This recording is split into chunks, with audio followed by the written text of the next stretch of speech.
Bueno, continuamos, como dijimos, con división entera de polinomios. ¿Y por qué esto de entera? Porque en realidad, si recordamos, por ejemplo, esa definición, ese cálculo que hacíamos cuando a un ángulo queríamos sacarle los giros completos, esa división que hacíamos, esa es una división entera. Tenemos números, en ese caso eran naturales, el cociente es natural y el resto también es natural. Queda todo dentro del conjunto de los números enteros. Y hablamos de un cociente y de un resto. Lo mismo vamos a hacer acá.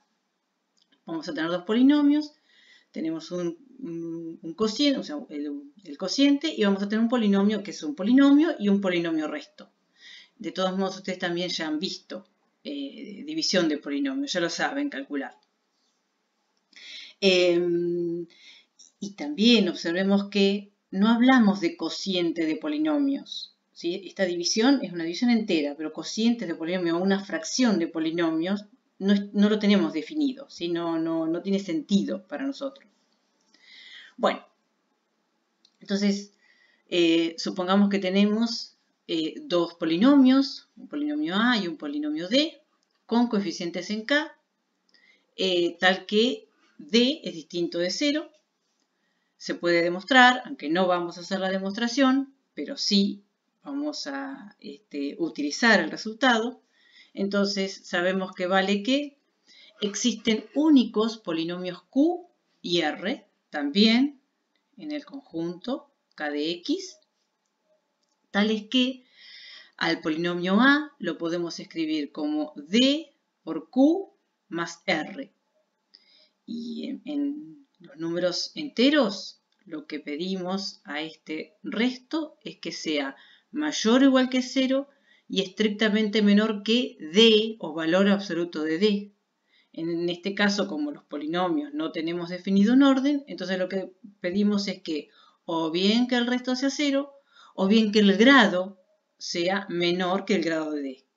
Bueno, entonces eso sería para que este polinomio sea resto. Debe ser o bien 0 o bien el grado estrictamente menor que el grado de B. Entonces existen y son únicos, eso es lo importante. Q y R son únicos. Bueno, al polinomio Q lo vamos a llamar cociente y a R resto, ¿sí? De dividir a A por D. Si el R es igual a 0, si este R es igual a 0, entonces desaparece. Y lo que vamos a decir muchas veces es que D es un divisor de A, o que divide a A, o que A es divisible por D, o que D es un factor de A, o que A es un múltiplo de D. Bueno, hay muchas maneras de decirlo. Podemos hacer un ejemplo para calcular esta división de polinomios, aunque repito, ustedes ya lo han hecho. Supongamos que nos pidan determinar los valores de A, de modo que, bueno, y tenemos este polinomio A, de grado 3, de modo que este polinomio sea divisible por este otro. Bueno, entonces, recién dijimos, para que un polinomio sea divisible por otro, el resto de la división debe ser 0. O sea que entonces primero tendríamos que hacer la división y después al resto, debemos hallar los valores de A para que ese resto sea igual a 0.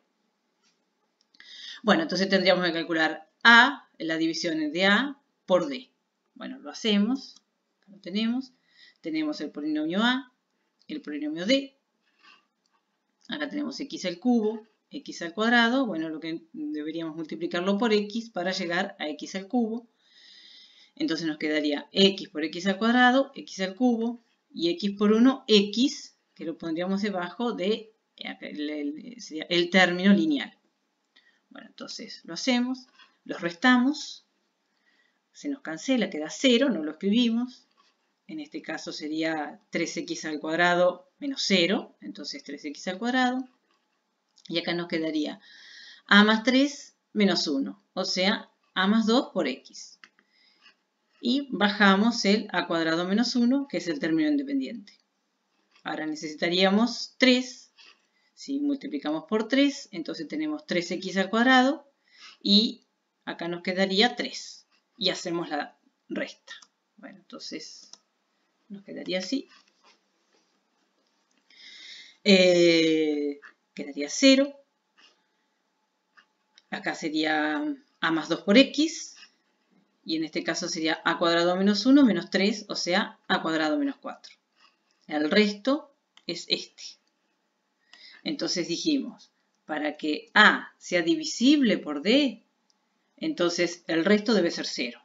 Bueno, por lo tanto, tomamos el resto, que es este polinomio, y lo tenemos que igualar al polinomio nulo, que es el que tiene todos los coeficientes iguales a 0. Entonces lo que nos va a quedar es que a más 2 debe ser 0, y a cuadrado menos 4 también debe ser 0. Nos queda ese sistema de ecuaciones, y tenemos que hallar un valor de a que verifique uno o los valores de a que verifiquen las dos ecuaciones. Bueno, en este caso es a igual a menos 2, es solución de la primera, y si reemplazamos también es solución de la segunda, así que la solución de este sistema es a igual a menos 2, ese es el valor que estábamos buscando. Y además sabemos que si queremos, acá tenemos, si queremos hallar el cociente y el resto de dividir un polinomio por otro de la forma x menos c, por supuesto podemos hacer la división como vimos recién. Pero si no, podemos utilizar la regla de Ruffini, que es más práctica. Si quieren verla en el apunte, en la página 28, tienen bien explicado cómo es cómo se realiza Ruffini, cómo es el método, la regla de Ruffini. Pero también ustedes lo han visto, por ejemplo, en el cuadernillo de nivelación, también lo tienen muy bien explicado. O sea, ustedes ya lo saben, ¿sí? La regla de Ruffini. Igual vamos a hacer un ejemplo. Supongamos que nos pidan hallar el valor de a, que hace que el resto de dividir a este polinomio, bueno, tenemos un polinomio de grado 3, por este de grado 1 sea menos 3. Bueno, el polinomio a, cualquiera, no tenemos problema. Este polinomio lo podríamos pensar como x menos i, entonces tendríamos este menos c, o sea, el x menos c, el c sería menos i, y bueno, al resto lo tenemos que igualar a menos 3. Bueno, entonces aplicamos la regla de Ruffini, teníamos que exponer los coeficientes del polinomio, completarlo, acá en este caso es 5 de x al cubo, 0 de x al cuadrado, a de x y menos 3 de término independiente. Bueno, seguimos entonces, habíamos dicho que vamos a aplicar Ruffini con menos i, ¿sí? Porque esto lo pensamos como x menos i. Bueno, entonces esto ustedes ya lo saben. Bajamos el 5, multiplicamos. A ver, acá creo que lo tengo hecho. Bueno, acá tengo todo completo ya. Bajamos el 5, sería 5 por menos 5i. Sumamos, quedaría menos 5i. Ahora multiplicado por menos i, quedaría positivo, pero i por i es menos 1. Así que quedaría menos 5. Bueno, acá lo tenemos. Sumamos, sería a menos 5, y esto multiplicamos por menos i. Y bueno, entonces lo que nos queda es esto por menos i, nos quedaría menos a más 5 por i. Y bueno, y entonces acá sumamos esto, lo que nos va a quedar como resto. O sea, menos 3 menos 3 más menos a más 5 por i. O sea, nos queda un número complejo, que tiene parte real, menos 3, y parte imaginaria, menos a más 5. Y acá algo que cuando leí el enunciado no presté atención, el a es real. Entonces, en realidad, este número es real. Bueno, menos 3 es la parte real y esta en realidad es la parte imaginaria, ¿sí? Por eso puede decir que era la parte imaginaria. Si el a acá hubiera sido complejo, entonces no podía garantizar que esta era la parte imaginaria. Bueno, entonces el resto, que es este número, debería ser igual a menos 3. Bueno, entonces el resto, este número complejo, tiene que ser igual a menos 3. Entonces, lo que decíamos cuando vimos complejos. Dos números complejos en forma binómica son iguales si sus partes reales coinciden y también sus partes imaginarias. Entonces, menos 3 debe ser igual a menos 3, que lo es, no hay problema. Y la parte imaginaria, pero entonces repito, como la A es real, entonces sabemos que esto es un número real, así que esto es la parte imaginaria. Entonces, la parte imaginaria, menos A más 5, debe ser igual a la parte imaginaria de este número, que es 0. Así que, bueno, eso es lo que tenemos. Menos A más 5 debe ser 0, o sea que A es igual a 5. Bueno, seguimos en el próximo video. Vamos a ver raíces de polinomios.